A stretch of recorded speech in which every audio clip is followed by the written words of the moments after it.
पीकेटीसी के सदस्य आशुतोष डिमरी ने एक बार फिर अपने आरोपी को दोहराया है। उन्होंने कहा है कि पूरी प्रामाणिकता के साथ यह बातचीत हो रही है कि मंदिर समिति के तत्काल अध्यक्ष गणेश गोदयाल ने बिनसर मंदिर में बिना टेंडर पर कार्य कराए हैं, जो मंदिर समिति अधिनियम की धाराओं का उल्लंघन है। मंदिर अधिनियम के तहत मंदिर समिति को 45 मंदिरों की पूजा व्यवस्था और प्रबंध का जिम्मा सौंपा गया है। इससे बाहर जाकर गणेश गोदयाल के कार्यकाल में बिनसर मंदिर के जीर्णोद्धार और सड़क निर्माण कराया जाना पूरी तरीके से मंदिर अधिनियम का उल्लंघन है। आशुतोष डिमरी ने कहा है कि डॉक्टर धन सिंह रावत चमोली जिले के प्रभारी मंत्री हैं, इस नाते उन्हें उनसे शिकायत की।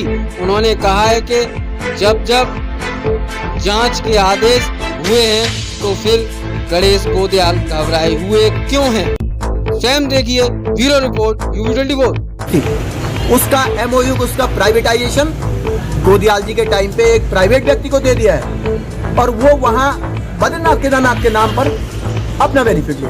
ये काम गोदयाल जी के टाइम पे हुआ है। वहाँ की फार्मेसी तो आपने बंद करवा दी, दूसरे को दे दी, और उस फार्मेसी की बात कर रहे हैं उस रोड में आप नए और दूसरे। तीसरी बात, गोदयाल जी कह रहे हैं कि मैंने TADA वो नहीं लिया। अरे श्रीमान जी, आप उस समय माननीय विधायक थे,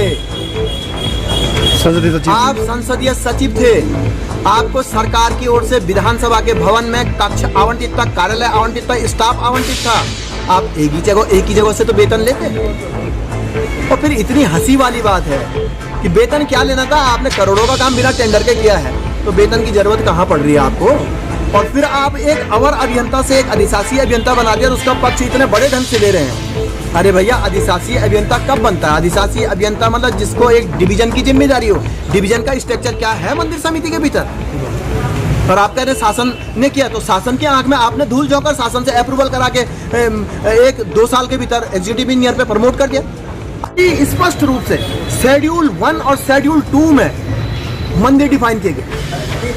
इन मंदिरों में 29 शेड्यूल 1 परिशिष्ट 1 में बद्रीनाथ के जो सबऑर्डिनेट टेम्पल है उनमें 29 और केदारनाथ के जो सबऑर्डिनेट टेम्पल है उनमें 16, कुल मिलाकर के 45।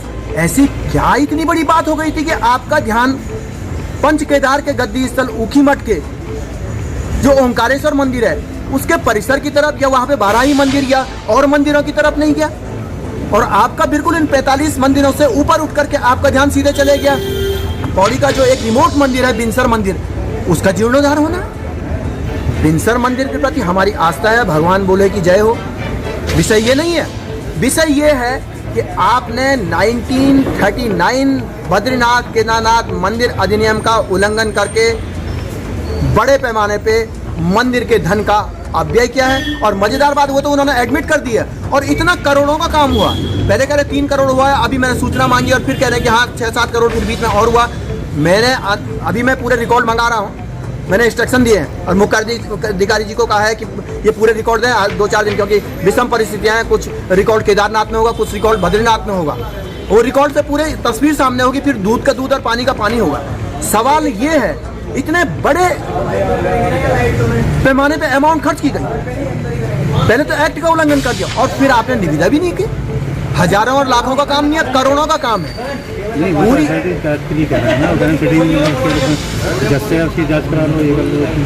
बहुत अच्छी बात है, अगर सिटिंग जज से उसकी जांच करा दी तो और कानूनों के और पन्ने खुल जाएंगे, बहुत ही स्पष्ट हो जाएगा कि एक्ट का उल्लंघन हुआ है या नहीं हुआ। दूसरी बात, आपने पोखरी के शिवालय पे आपने लाखों रुपया खर्च कर दिया।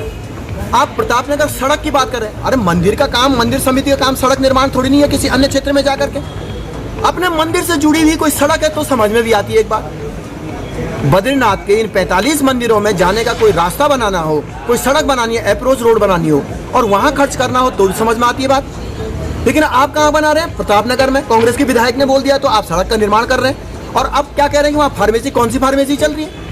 हकीकत तो ये है कि 2014 में बहुत पहले से गुप्त काशी विद्यापीठ स्थित बद्रीनाथ केदारनाथ मंदिर समिति के अधीन संचालित होने वाली डिमरी जी, पहला आरोप आज गोदयाल जी ने ये लगाया कि आपने विभागीय मंत्री से न शिकायत करके धन सिंह रावत जी से शिकायत की है और आप उनके कहने पे आपने ये सब किया है। देखिए, पहली बात तो ये है कि चुनाव बीते हुए लगभग रिजल्ट आए हुए, सरकार गठित हुए 3-4 महीना हो गया, लेकिन मुझे ऐसा लग रहा है कि गणेश गोदियाल जी मार्च में जो उनकी चुनाव की हार हुई है श्रीनगर विधानसभा से, और कांग्रेस के जितने हारे हुए नेता हुए या कांग्रेस पार्टी हारी हुई है, तो उस 4 चुनाव की हार की बौखलाहट से अभी तक उभर नहीं पाए। उनको हार के लिए अपना चिंतन करना चाहिए, जनता के बीच जाकर के माफी मांगनी चाहिए। उनके कार्यकाल में बड़े बड़े घोटाले हुए, ये पूरी जनता जानती है। इसी का नतीजा है कि फिर से प्रचंड बहुमत के साथ उत्तराखंड में भाजपा सरकार सत्तारूढ़ हुई। पहली बात, गोदियाल जी ने ये बात कही है, आदरणीय गोदियाल जी, उनके कहने पे जांच नहीं हुई है। मैं बद्रीनाथ केदारनाथ मंदिर समिति का एक जिम्मेदार व्यक्ति हूँ, मेंबर हूँ। मैंने डॉक्टर धन सिंह रावत जी से रिक्वेस्ट की, इस नाते रिक्वेस्ट की कि बद्रीनाथ केदारनाथ मंदिर समिति का जो मुख्यालय है वो चमोली जिले के जोशीमठ और बद्रीनाथ में स्थित है।